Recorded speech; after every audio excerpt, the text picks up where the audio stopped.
Assalamualaikum warahmatullahi wabarakatuh. Yang terhormat Ibu Rahmi Hidayati selaku Hakim Pembimbing.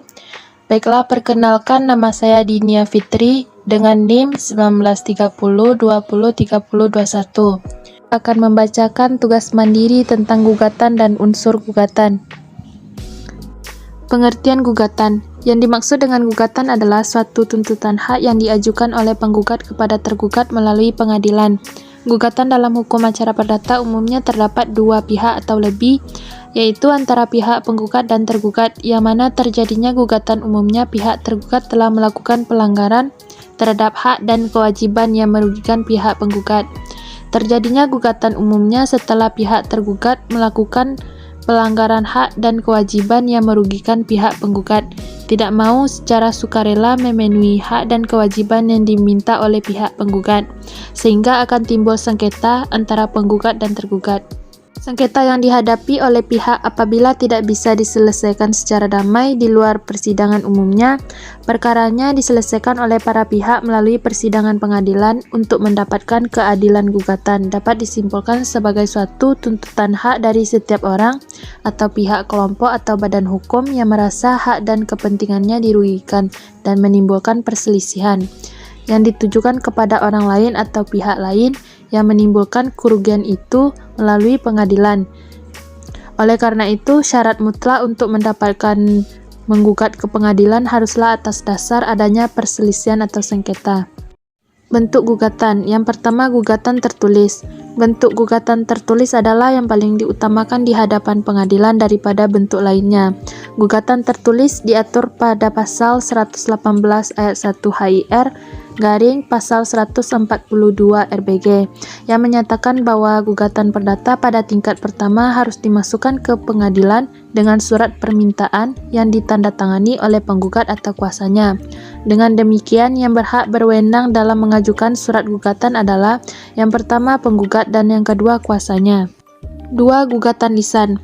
Bagi mereka yang buta huruf, dibuka kemungkinan untuk mengajukan gugatan secara lisan kepada pengadilan yang berwenang untuk mengadili suatu perkara perdata. Karena bentuk gugatan lisan diatur dalam pasal 120 HIR, pasal 144 RBG yang berbunyi bila mana penggugat buta huruf, maka surat gugatannya dapat dimasukkan dengan lisan kepada ketua pengadilan yang mencatat gugatan atau menyuruh mencatatnya.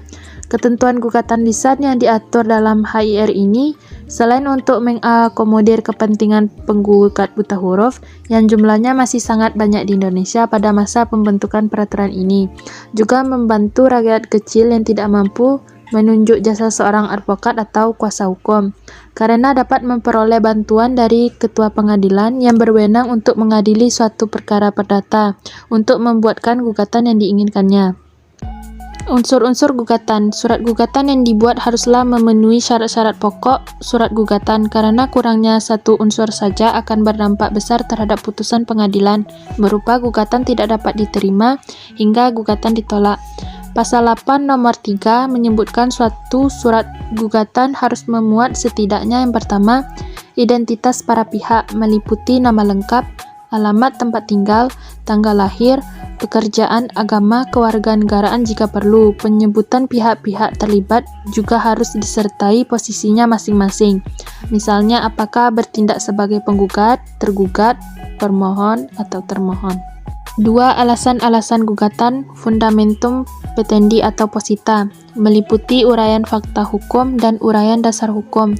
Yang ketiga, tuntutan petitum terdiri atas yang pertama tuntutan pokok, yaitu merupakan hal yang dituntutkan sebagaimana uraian pada posita. Yang kedua, tuntutan tambahan, yaitu tuntutan yang tidak berhubungan langsung dengan pokok perkara, misalnya berupa pembebanan biaya perkara kepada tergugat, tuntutan untuk melakukan putusan terlebih dahulu meskipun ada upaya hukum lanjutan, tuntutan moratoir, duang som, dan sebagainya. Yang ketiga, tuntutan subsidiar atau pengganti.